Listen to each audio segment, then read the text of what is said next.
Every time the media lies, a little girl in Gaza dies. A little girl in Gaza dies. Fight the power, turn the tides. Fight the power, turn the tide. End Israeli genocide. End Israeli genocide. Money for healthcare and education. Money for healthcare and education. Not for war and occupation. Not for war and occupation. Thank you everyone for coming out this morning to rally in York. Really appreciate it. There continues to be too little aid flowing into Gaza. Even if the U.S. builds a port, it's just simply not enough. Famine is on the horizon. Aid continues to be blocked. Week after week after week, month after month. We're 7 months into this. Over 35,000 Palestinians killed for simply being born in the wrong place. It's just absolutely shameful, unacceptable. Many of those bombs paid for by our tax dollars. We show up because we will not be complicit in what's happening. We will not allow this to continue. Secondly, I just want to mention that there's a lot of rhetoric about release the hostages. Hamas won't release the hostages. Hamas has agreed to release the hostages. They have agreed to a ceasefire. It is Israel who is not agreeing to a ceasefire. It is Israel's actions who continue to harm the hostages, that continue to harm those in Gaza. We cannot forget this. Secondly, I wanted to say we are not alone. Week after week, there are Israelis showing up, also calling for a ceasefire, also calling for an end to what's happening. So whether we're here in York, or whether in Israel, or across the whole world, student encampments, cities all over, we are not alone. So over the last 7 months, the Israeli military has been sending people to Rafah saying, please evacuate south. Rafah is the southernmost city in the Gaza Strip. Israel has been saying, go to Rafah. Now they're attacking Rafah, and now those million people who were sent to Rafah have now been displaced with nowhere to go. There's absolutely no plan, no rhyme, no reason. I came out here not anticipating a whole lot, but to see you all demanding justice, to see you all demanding ceasefire and an end to Israel's crimes. It's so lovely to see you. My name is Red, and I'm not originally from York. I came up here because I knew there was opportunities. The lack of action for justice, the lack of action for peace, the lack of action for a ceasefire and an end to apartheid and genocide has been shameful. When we are inactive, when the bombs drop, when the hungry die, it is our complicity in inaction. When we are here, when we are demanding peace and justice, we are saying no to genocide and no to apartheid. This is an election year, and the Democrats and Republicans will campaign on this issue if they do at all, and they will say, oh, just vote for Biden. Everything will be solved at the polls. But when we go home and we stop voting, and when we stop getting out here and demanding justice, that is when the genocide will be complete. We must never stop showing out for justice. When George Floyd was murdered and the Black Lives Matter protest petered out after the 2020 election, it was a sign to the establishment, to the bourgeoisie, that we will consent to anything. When this genocide is completed, the bourgeoisie will know that we will consent even to genocide. Will you consent? No! So we're out here. We're out here in the middle of York, rain or shine, demanding a ceasefire, demanding justice. We will continue boycotting. We will continue rallying until Palestine is free.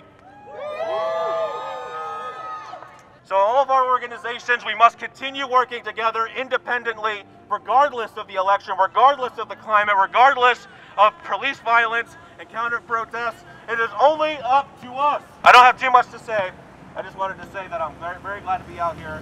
I will continue to be out here, and I hope to see all your lovely faces demanding justice for the Palestinian people! I've been going down a rabbit hole of domestic links to the siege on Palestine and Israel's attacks, specifically just finding all the little branches of money going in between the U.S. and Israel. This past week, I learned that the wonderful company who makes the pomegranate juice and the pistachios, and they own Fiji water, which is its own thing, but the Halo Oranges. Not only have they been funding the IDF, the LAPD, the UCLA, probably pressuring the USCLA and LAPD to shut down violently the student encampments, but I found that in 2004 they bought Fiji water. In 2010, one of their executives was deported from Fiji for meddling with government affairs. This past month, I believe, they sued California to remove the migrant workers' rights to unionize. To be clear, California was pro-union. Wonderful company is not. And I keep finding different companies in the U.S. like this, like different links, different ways that the U.S. has inspired from its conception Native American genocide. Obviously, chattel slavery with import of African Americans as enslaved workers.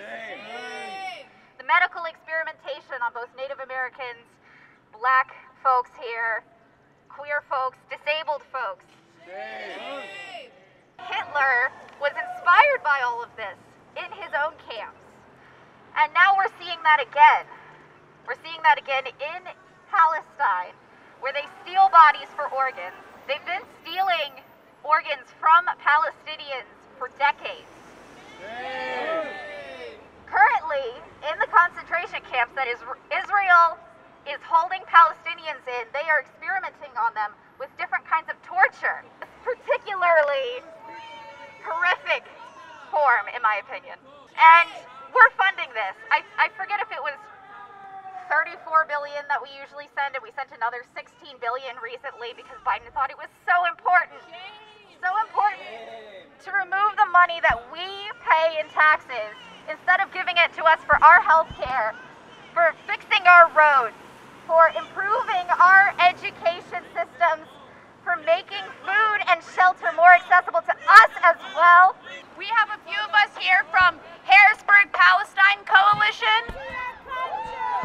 Woo! I just want to make you aware of our many campaigns, because one thing about occupation is that it is insidious.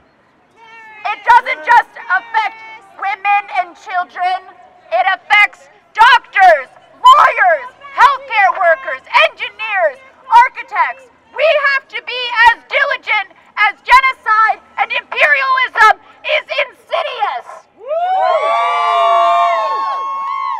So please help the Harrisburg Palestine Coalition with our South Central Pennsylvania campaigns based in education, healthcare, divestment.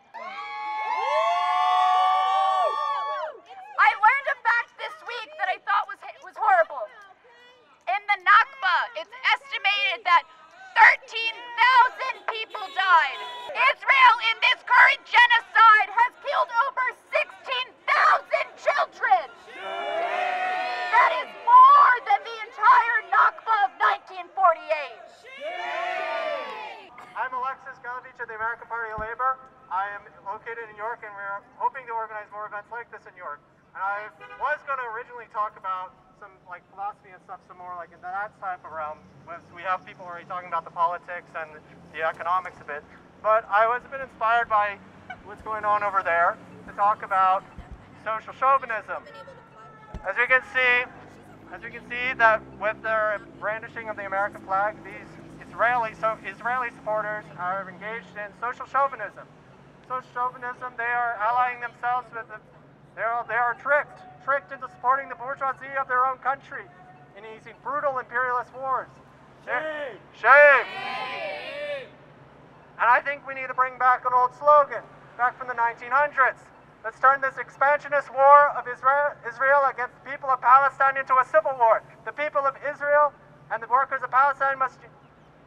Peace is the only solution for both of them. Peace is good for both. The Israeli proletariat must work to defeat its own nation in this expansionist war against the people of Gaza. Long live the revolution! Long live the revolution! home the hostages, I have a little bit of disappointing news. The genocidal cluster bombs of the Netanyahu regime isn't bringing anyone home. It is destroying homes. It is a genocidal campaign that does not care about its own people. The worst kind of social cannibalism, and the fact that there are people who are silent, the people who are supporting it, is the worst shame on our generation and the worst shame on our species. But we are not that shame. We are demanding justice.